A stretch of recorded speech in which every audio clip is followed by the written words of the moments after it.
Chapter 4. Escaped Animals.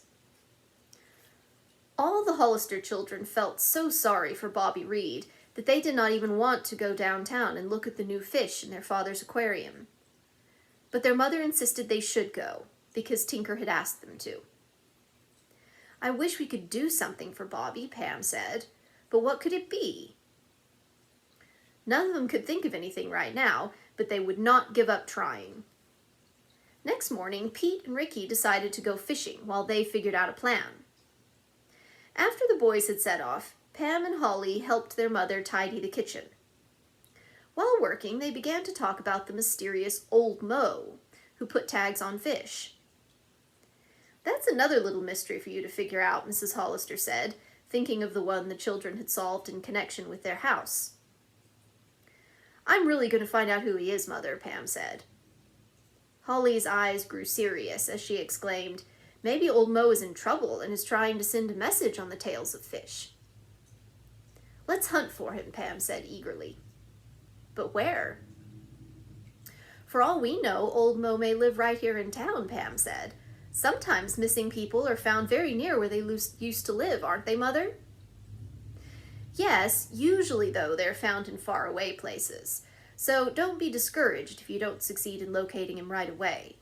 But good luck to you." The two girls left the house hand in hand. First, they stopped at the Hunters to find out what they knew. Jeff and Anne said that they had never heard of anybody called Old Mo, but they would ask their mother. Mrs. Hunter said no, that she knew of no one by that name. "But there is a man in town who knows just about everybody," Mrs. Hunter said. "He might be able to tell you." "Who is he?" Pam asked. "Mr. Lewis, the bus driver. Whenever anybody wants to find out where a person lives, he always asks Mr. Lewis."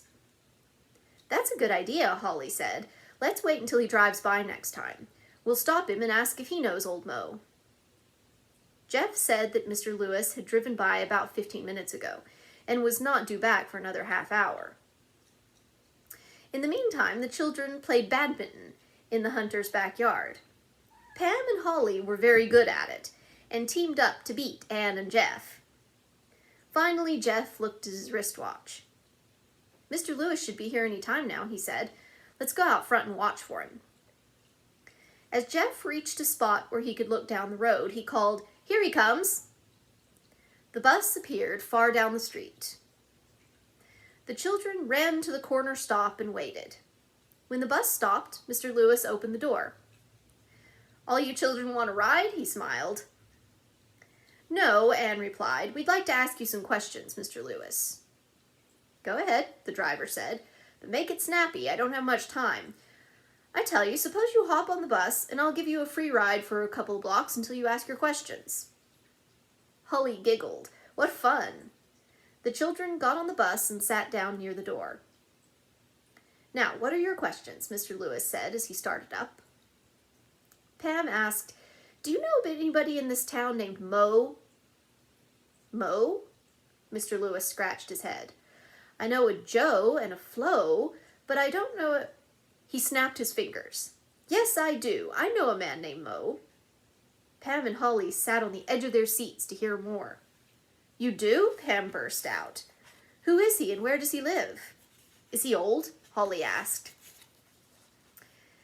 "These questions are coming faster than traffic signals," Mr. Lewis said with a chuckle. "The Mo I know runs a barber shop. If you'll stay on my bus, I'll take you to his door." "But we haven't any money with us," Pam said. "The whole ride is on me," Mr. Lewis replied with a twinkle, and dropped 4 coins in the box. Several other persons got on and off the bus before Mr. Lewis stopped near the center of town. "There's Old Mo's place right across the street," he said. "I hope he's the man you're looking for." The children thanked the bus driver and got off. They went across the street and on the window of the barber shop saw a sign, "Mo's Place." When the children went inside, they were met by a short, smiling man. He had a heavy black mustache, but only a few hairs on the top of his head. "Are you Old Mo?" Pam asked. "Yes, I am," he replied in a squeaky voice. "I suppose your sister wants a haircut." He looked directly at Holly, who wore her hair in 2 long pigtails. "Oh no," she exclaimed, grabbing her shiny braids. "You mustn't cut these off." The man frowned. "Then who does want a haircut?" he asked.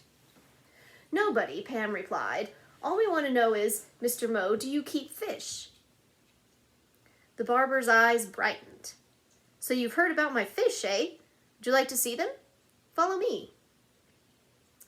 As the children followed the man to the back of the shop, Holly whispered excitedly to Pam, "At last we've found old Moe. Isn't it wonderful?" The barber pointed to a small aquarium in a corner of the room. "There are my fish," he said. "Aren't they little beauties?" The young callers looked into the tank, which was full of tiny fish no bigger than a fly. "These are guppies," he said. The children said they were very nice, but they meant big fish, like those in their father's store. "They're 1,000,000 times bigger than the guppies," Holly said. "I guess you're not the old Moe we're looking for," Pam said. "The man we want puts tags on fish's tails, big fish that you catch in the Muscong River." The barber said that he did not do this, and had never heard of anyone who did. Pam told him about their search to find out who was tagging the fish and why. The barber suggested that if they wanted to find out about old Moe, they should see the wildlife editor of the Shoreham Eagle. The newspaper office was located a short distance down the street. The children thanked him and left. Jeff and Anne said they must go home. "I hope you find the right old Moe," said Jeff. "Let us know." "We will." They had not gone far before they met Pete and Ricky. The boys had caught 2 beautiful rainbow trout, which they had taken to the trading post to put in the aquarium. "They're not big enough to win a prize," Ricky said, "but it was fun."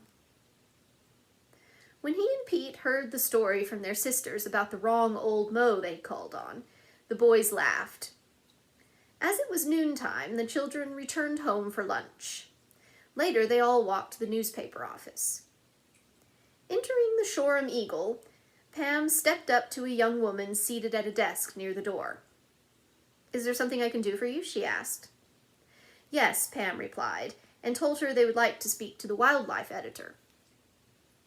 "Mr. Kent is the man you're looking for," said the young lady. "Would you like to go up?" "Oh, yes, we would," replied Pam. The receptionist smiled and showed them where the stairway was. As the children climbed the steps, they suddenly heard a loud roaring noise. At first, Holly wanted to dash out of the office, but a man who hurried past assured her that everything was all right. He said it was only the noise of the newspaper press starting up. When the Hollisters got to the second floor, they saw an office with Mr. Kent's name on the door. Pete opened it, and they went inside. The man was not there, but a note on his desk read, "I will be right back." The children sat down to wait for him. The newspaper building smelled strange, Pam said, and Pete told her it was probably the ink that was used to print the paper. "This is a funny kind of office," Holly said, glancing around. The walls were covered with mounted fish, deer heads, and pictures of hunting trips. On one corner of Mr. Kent's desk was a stuffed owl. "It looks more like a zoo," Ricky said. "But I like zoos." All at once he exclaimed, "Yikes, what's that?" and pointed to a cage on a low table behind Mr. Kent's desk. The children walked over to it. "A menagerie," Pete exclaimed. "And these animals aren't stuffed, they're alive," he added as 2 sleepy opossums opened their eyes. On top of a bookcase was an aquarium. It was made of glass and had a screen over the top. Inside there were a few clumps of ferns that grew between pretty colored rocks. On one of the rocks sat the biggest frog the children had ever seen. "Wow, that must be a great-grandfather like old Moses Twig," Holly said. Beside the big frog were 2 lizards and a garter snake, which slithered around the sides of the aquarium. "This is keen," Ricky said. "I want to get a better look at that frog." He pushed his face close to the glass. "The frog is grinning at me," he said. "I don't think we should get too nosy," Pete warned. "After all, this is Mr. Kent's office, and we don't even know him." Pam agreed with her brother. They should sit quietly until the editor returned. They did this for a while, but soon Ricky became restless. He got up to look out the window. Then he went back to the aquarium. "I'd like to pet that frog," he said. Before Pam could tell him to leave it alone, her brother lifted the screened lid and put his hand in to touch the frog. "Don't!" Pam exclaimed. But it was too late. The frog gave a spring, leaping over Ricky's head and landing on the editor's desk. As Ricky and the others turned to see where the frog had landed, the lizards crawled up the stiffest stems of the clump of ferns and slithered out. The next instant, the snake wiggled to the top of the bookcase and started for the floor.